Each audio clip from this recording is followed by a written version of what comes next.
ಇವತ್ತು ನಮ್ಮ ಲಡ್ಡು ಮರಿಗೆ ಸೆಕೆಂಡ್ ಇಂಜೆಕ್ಷನ್ ಇದೆ.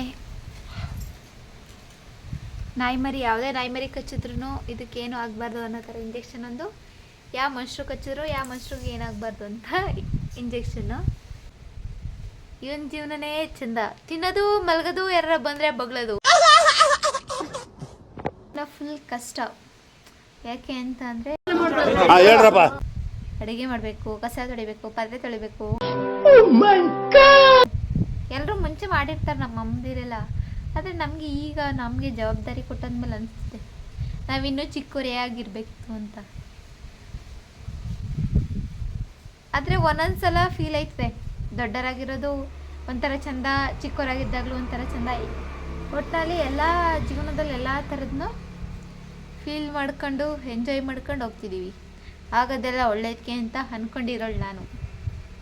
ಈ ಕಾಲದಲ್ಲಿ ನನ್ನ ಥರ ಒಳ್ಳೆ ಹುಡುಗ ಎಲ್ಲಿ ಸಿಗ್ತಾನೆ ಹೇಳಿ. ಮತ್ತು ಇವತ್ತು ಚಿನ್ಕುರ್ಳಿಗೆ ಹೋಗೋಣ ಅಂತ ನಮ್ಮ ಅಜ್ಜಿ ಕರ್ಕೊಂಡು ಬರೋಕ್ಕೆ ಅಂದ್ಕೊಂಡಿದ್ದೀನಿ. ನಮ್ಮ ಅಪ್ಪ ಕರ್ಕೊಯ್ತದ ಇಲ್ಲ ನಾನೇ ಸ್ಕೂಟಿ ತಗೊಂಡು ಹೋಗ್ಬೇಕಾ ಗೊತ್ತಿಲ್ಲ. ಅಲ್ಲೇ ನಮ್ಮ ಲಡ್ಡು ಮರಿಗೆ ಇಂಜೆಕ್ಷನ್ ಹಾಕಿಸ್ಕೊ ಬರ್ತೀವಿ. ಅದು ತುಂಬ ಕಷ್ಟ. ಒಬ್ಬೊಬ್ಬರ ಲೈಫ್ ಹೋಲ್ಸ್ಕೊಂಡ್ರೆ ನಮ್ಮ ಲೈಫ್ ಬೆಟರ್ ಅನಿಸ್ತದೆ. ನೆಕ್ಸ್ಟ್ ವಿಡಿಯೋದಿಂದ ಒಬ್ಬರು ಜೀವನದಲ್ಲಿ ಯಾವ ಥರ ಆಯ್ತಿರ್ತದೆ ಆಗ್ತೈತೆ ಅಂತ ಒಂದೊಂದು ಕಂಟೆಂಟ್ ಹಾಕಿ ವಿಡಿಯೋ ಮಾಡಾಕ್ತೀನಿ ಯೂಟ್ಯೂಬಲ್ಲಿ. ನನ್ನ ಯೂಟ್ಯೂಬ್ ಚಾನಲ್ನ ಬೇಗ ಸಬ್ಸ್ಕ್ರೈಬ್ ಆಗಿ. Vinu N Gowda YouTube channel. Aunty ಥರ ಸ್ಟಿಕ್ಕರ್ ಇಕ್ಕೊಳ್ಳಿ ಅಂತ ಅನ್ಕೋತಿದ್ದೀರಾ? ಈ ಸ್ಟಿಕ್ಕರ್ನ ನಮ್ಮ ಅಮ್ಮ ತಗೊಂಡು ಬಂದು ಕೊಟ್ಟೈತೆ.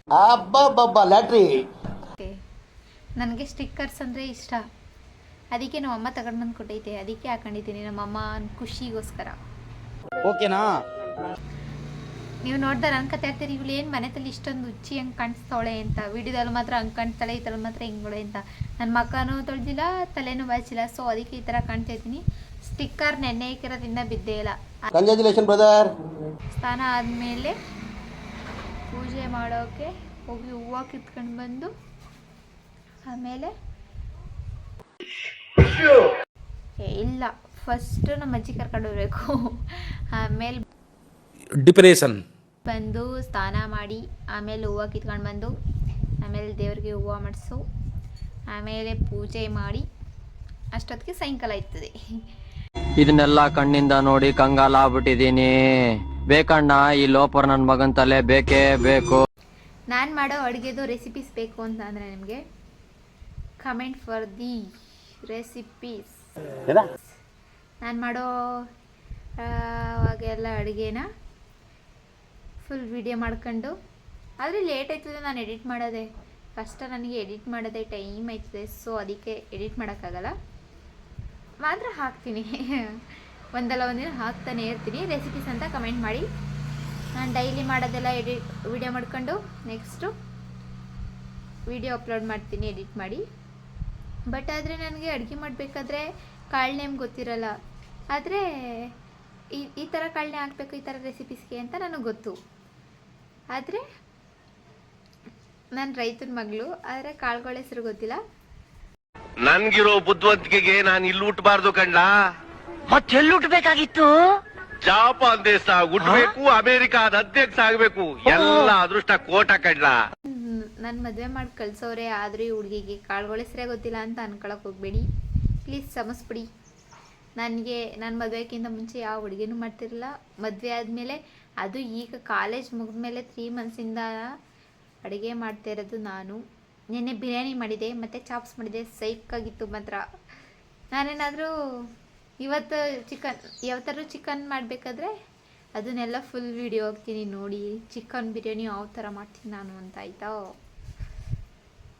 ನೀವೇ ಕಮೆಂಟ್ ಮಾಡಿ ಈ ಥರದ್ದು ಮಾಡಿ ಅಂತ. ಆ ಥರ ತರಿಸ್ಬಿಟ್ಟು ಮಾಡಿಕೊಂಡು ನಾನು ತಿಂದ್ಬಿಟ್ಟು ನಿಮಗೆ ವಿಡಿಯೋ ಕಳಿಸ್ತೀನಿ, ಆಯಿತಾ?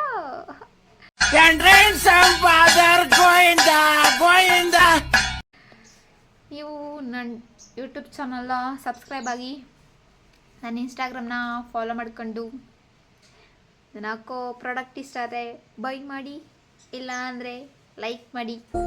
Thank you for watching.